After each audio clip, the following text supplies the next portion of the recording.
Hey there, it's the Bedrock Creeper. I hope you enjoyed that little clip I had. So I thought I'd put together a little video showing how I made it, and because on some of the previous renders that I've made, you guys have asked how I did my rig or whatever, so I thought I'd try and record, get a recording of how I made it first before I release it to YouTube, so that I would have a bit of an incentive to get the video released with the behind the scenes. So this is my Blender environment here. To try and compensate for the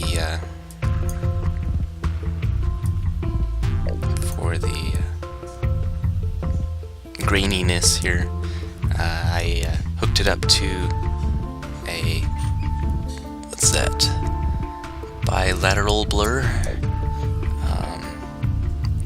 so it just kind of blurs things, takes down the quality a bit, but, well, actually, I think it improves it a bit, but just kind of a crutch to get over my the number of cycles. So that this is rendered at 20 cycles. This is the cycles renderer, and so I've got 20 samples when I render in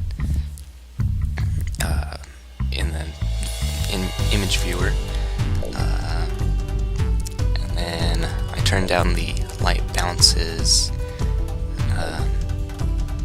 to a maximum of 2 and a minimum of 0, also to try and reduce the time it takes to render, because this, let's see, it's 520 frames at 24 frames per second. That's about 21 seconds of footage, and that took about 4 hours to render.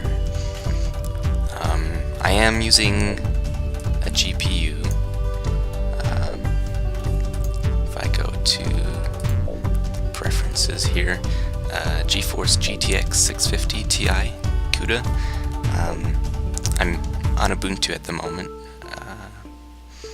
I had to install the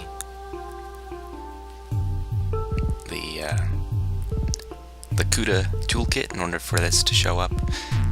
Just a little quirk of Ubuntu. So my environment here,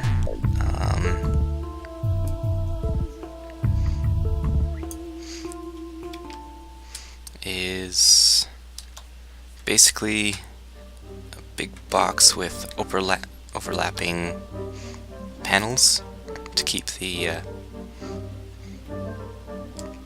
all the blocks inside from moving around, to escaping. It's just a, well, I was playing around with this vortex element here, and it's kind of cool to see them just kind of bounce around the edges of this cube. So if I go back to the first frame here, you can see I have 8 by 8 by 8 cubes,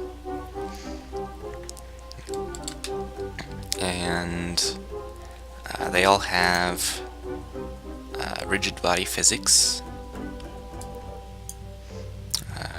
with friction and bounciness of 0.75, just to kind of give it that no, it's not going to do it. I have to go frame by frame to give it the kind of bounciness and tumbling effect here as they come back together. So how I create this effect is I have this this force on applied to an empty object. So at the beginning it's like 10,000, and then midway through it reverses to like -500, and then as all the cubes come back together, this force goes to 0, so that the cubes can just kind of collide with themselves, make a nice tumbling effect. And then this vortex force, I have it set, let's see here, to about 100 at the beginning, and then it decreases to 0. It kind of gives everything a slight spin.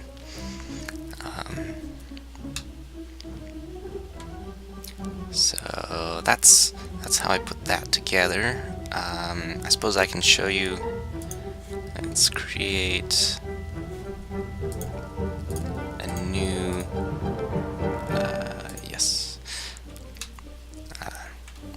new environment here, and basically I scaled this down. So I wanted to make a 1x1 meter cube to kind of follow what Minecraft, the size of their blocks. So if I scale this down by 0.5, that'll give me a 1 meter cubed cube, and then I can scale it down appropriately to be, I can do it from here. I think it's, I'll have to pull up a calculator.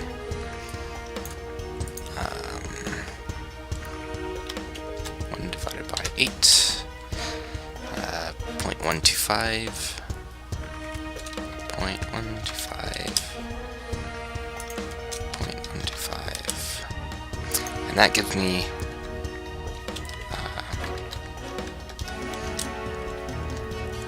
1/8 meter cube right there.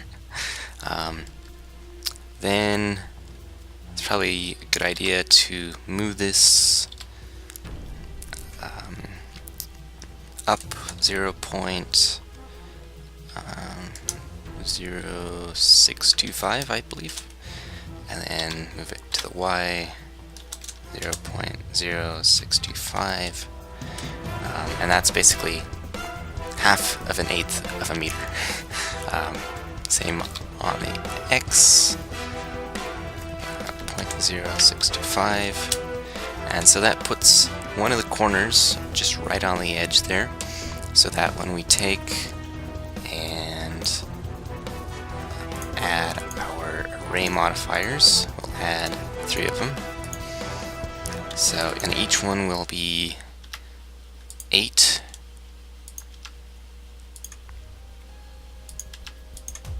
And then each one will do it on a different axis.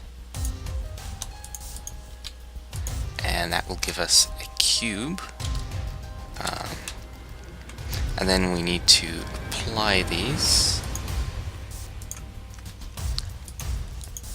so that the mesh contains all the different separate cube shapes. And when we select all of them, we can P to separate, and then by loose parts. And the more parts you have, the slower this operation is going to take, so it's kind of frozen at the moment. But eventually you'll get there, and then you'll have this structure, which you can then move out individual parts. And then if you take and add, let's see, it doesn't quite work over here because you have multiple objects selected, and only the highlighted object will have this applied, and there's no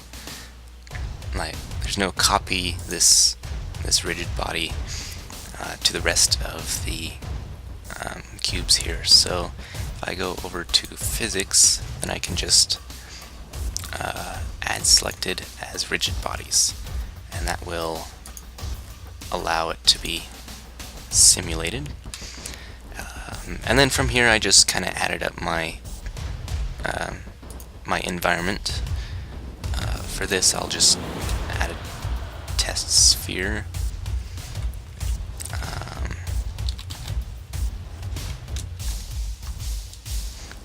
think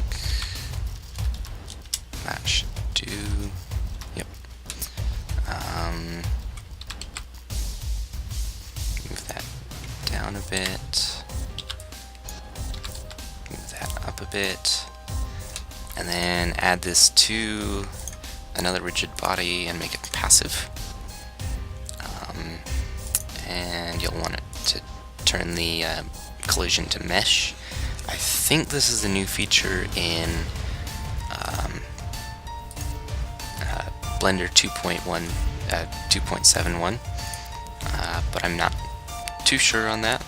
But it really does help when you can use the mesh to do collisions. So if we play this out, we can see that it scatters all the cubes, and then you can add empties with forces, etc. to get whatever cube explosion you desire. There is one more thing though. So let's see, the scene is only set to render, here we go, the cache. So it's only set to render up to 250 frames. So if you go to the scene tab and go down to the rigid body cache, you can increase that. So if you are performing physics for longer than however many seconds, but 250 frames, then you'll have to increase that value, which will take up more memory, obviously, but it'll allow you to dynamically calculate the position of the blocks as they, if you have it going past the 250 frame mark. And then the other thing was the slow motion. So you'll see that it just kind of and falls off, whereas in my clip it was a bit slower. So if you under this rigid body world, if you change this speed value, let's try 0.1. Now if you change the speed value and you have things like forces acting upon it with keyframes, then you will need to scale up those keyframes accordingly to make sure that they will start affecting the cube at the correct time. So if I run this now, we get a super slow-mo drop here, and you can see it's still, well, at the moment it's doing like 7 frames per second, but once this is all over, so it'll each change in position of one of these cubes is different. It is slower now because a 1/10 slower.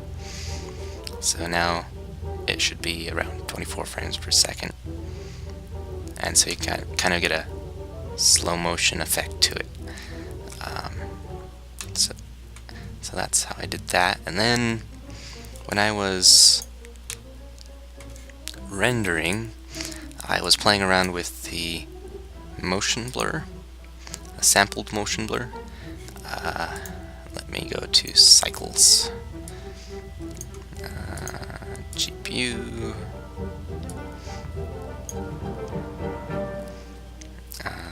motion blur. Check that, and if you change that to, oh, it's alright at 0.5. So, oh, that's interesting. I wonder how that renders. Lock camera to view.